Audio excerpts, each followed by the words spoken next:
Kata-kata yang keluar dari mulut itu punya daya. Orang tua perhatikan kata-kata yang keluar pada anak cucu kalian. Karena itu pikir berkali-kali sebelum ininya keluar. Karena lidah ini kelihatan tidak tahu berapa senti ya, kecil sekali. Tapi kalau udah motong itu tajamnya luar biasa dan mematikan luar biasa. Ya, ada orang kalau ngomong itu, aduh, orang sakit hati 7 turunan gitu loh. Perhatikan cara ngomong.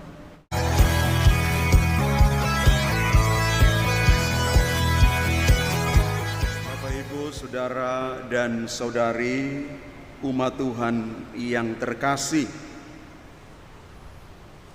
bacaan-bacaan kudus hari ini mau mengajak kita semua untuk hati-hati dalam berkata-kata, sehingga kata-kata kita tidak menjadi kutuk, tetapi justru menjadi berkat.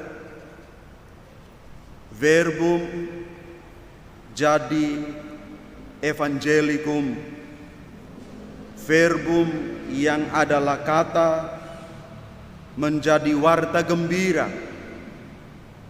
evangelikum, karena kata itu adalah tanda, atau bahasa Latin mengatakan verbum est signum. Kata itu adalah tanda. Dari berkata-kata saja orang sudah tahu siapa diri kita sesungguhnya. Karena itu paling kurang ada 3 ciri atau kekuatan yang menjadikan kita teristimewa dalam kata-kata kita itu bisa menjadi berkat, bukan sebaliknya. Yang pertama, kita menggunakan kata-kata untuk mewartakan kebenaran.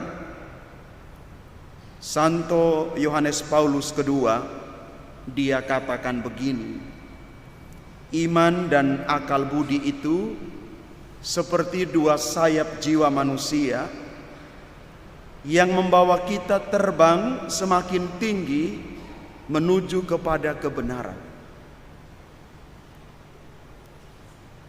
Kebenaran yang diwartakan dalam kejujuran, bukan dalam manipulasi, kebohongan, atau berita-berita yang menyesatkan.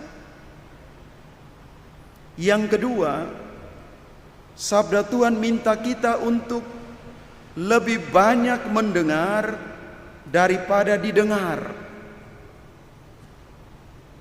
Karena itu Tuhan ciptakan 1 mulut saja dan 2 telinga. Kecuali ada yang lebih dari 2 mulut. Coba lihat, hanya 1 mulut dan 2 telinga. Maka lebih banyak kita mendengar, bukan bicara, karena mulut cuma 1.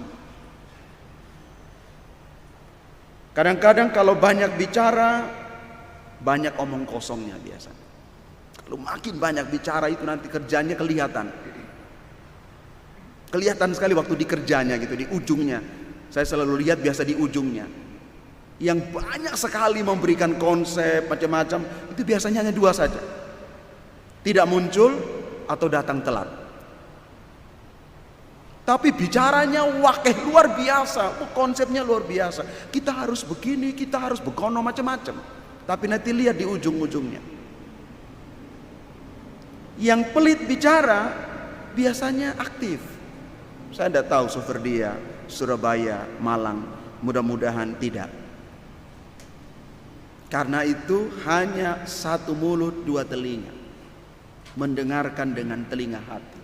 Masalah muncul juga karena kita tidak mendengar dengan baik dan benar, hanya dengar asal-asal saja. Maka yang benar adalah bukan mendengar, tetapi mendengarkan. Ya, beda sekali. Kalau mendengar, masuk telinga kanan, keluar telinga kiri, selesai. Tapi kalau orang mendengarkan, dia pakai telinga hati untuk mendengarkan. Yang ketiga, Bapak Ibu saudara-saudari yang terkasih, Kita menggunakan kata-kata yang penuh kasih karena kita peka dan peduli terhadap sesama. Kita peka dan peduli untuk membangun, bukan untuk menghancurkan. Ingat loh, kata-kata kita itu punya daya. Ya, bacaan pertama tadi itu luar biasa. Kata-kata yang keluar dari mulut itu punya daya. Orang tua perhatikan, kata-kata yang keluar pada anak cucu kalian punya daya loh. Kalau yang keluar itu kebun binatang, mereka akan bergabung bersama di Jatim Park 12, di Batu, atau di kebun binatang Surabaya. Ingat, kata-kata itu luar biasa punya kekuatan. Maka perhatikan bagaimana kita berkata-kata. Kalau kita peka dan peduli, maka belajarlah untuk punya ketulusan hati dalam berkata-kata. Karena semua yang sudah keluar tidak bisa kembali lagi. Tidak bisa kembali lagi Bapak Ibu. Karena itu pikir berkali-kali sebelum ininya keluar. Karena lidah ini kelihatan tidak tahu berapa senti ya. Kecil sekali. Tapi kalau udah motong itu tajamnya luar biasa dan mematikan luar biasa. Ya. Ada orang kalau ngomong itu, aduh, orang sakit hati 7 turunan gitu loh. Perhatikan cara ngomong. Hati-hati. Tapi kalau dikritik, sakit hati. Ingat dalam pelayanannya, anggota software dia. Perhatikan. Mengeritik doyan, senang, gampang, mudah. Tapi coba dikritik balik. Masih terima enggak kira-kira? Lah ini, kita harus punya ketulusan hati untuk membangun, bukan menghancurkan lewat kata-kata kita. Karena itu Bapak Ibu, saudara-saudari yang terkasih, hari ini kita boleh bersama-sama merayakan 31 tahun Soferdia yang kita cintai. Perjalanan yang sudah panjang. Panjang sekali. Maka ini adalah kesempatan kita bersyukur, kita berterima kasih. Kita bersyukur karena kita boleh dipanggil di dalam persekutuan awam SVD ini. Kita dipanggil dengan nama kita masing-masing. Kita dipanggil di tengah kesibukan kita. Bukan kita dipanggil karena kita tidak punya pekerjaan. Semua punya kesibukan. Tapi kita dipanggil. Lalu setelah kita dipanggil, kita dibaharui di dalam persekutuan ini. Bapak Ibu sadar atau tidak sadar, Anda sementara dibaharui dengan semangat SVD-nya. Dan setelah Anda dibaharui, Anda siap untuk dipakai dan diutus. Karena itu Bapak Ibu saudara-saudari yang terkasih, kita bersyukur dan berterima kasih bahwa kita boleh mengalami rahmat Allah di dalam persekutuan ini. Karena itu mari di hari bahagia ini kita mau satukan hati untuk makin setia melayani sebagai awam SVD yang religius dan misioner seperti para Romo, para bruder SVD yang religius dan misioner. Kita ini semua menjadi misionaris sabda Allah. Maka kalau kita menjadi misionaris, salah satu tugas kita adalah kita menjadi pewarta. Ya. Dan setelah kita dibaptis, kita diberikan tugas menjadi pewarta. Pewarta untuk menyuarakan kebenaran, pewarta yang makin rendah hati dan penuh ketulusan. Bapak Ibu saudara dan saudari yang terkasih di dalam Tuhan, Santo Arnoldus Jansen mengatakan kepada kita begini: kalau mau supaya pewartaan kita itu berhasil, karya pelayanan kita itu berhasil, maka kita perlu 3 booster spiritual, 3 booster rohani. Yang pertama, hidup doa. Ya, Bapak Ibu, hidup doa. Entah doa pribadi, keluarga, komunitas, hidup doa.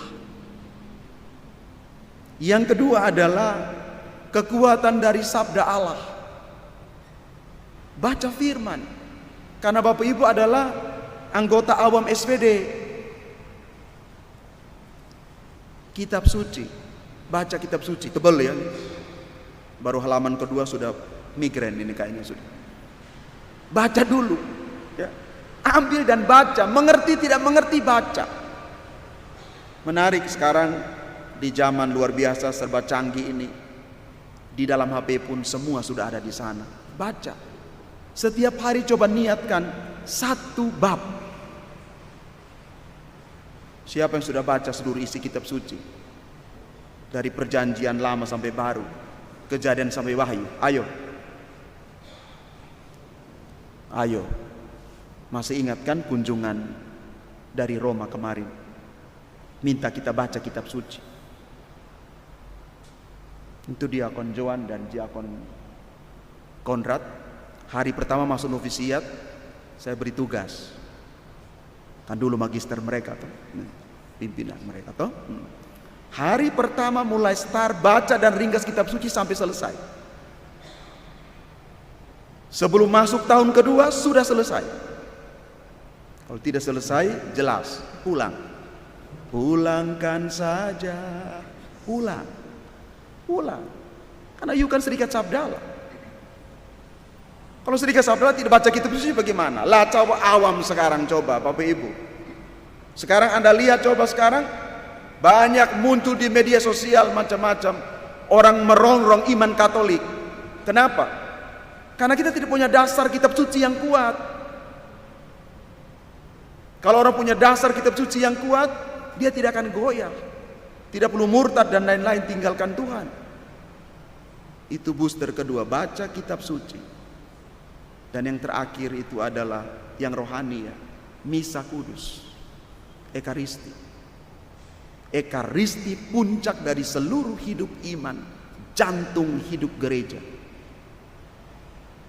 Bapak Ibu tolong misa. Dan saya yakin teman-teman Soferdia pasti misa. Doa, baca kitab suci, misa itu adalah hal rohani. Tetapi yang rohani ini perlu ditopang oleh kesaksian hidup kita yang baik.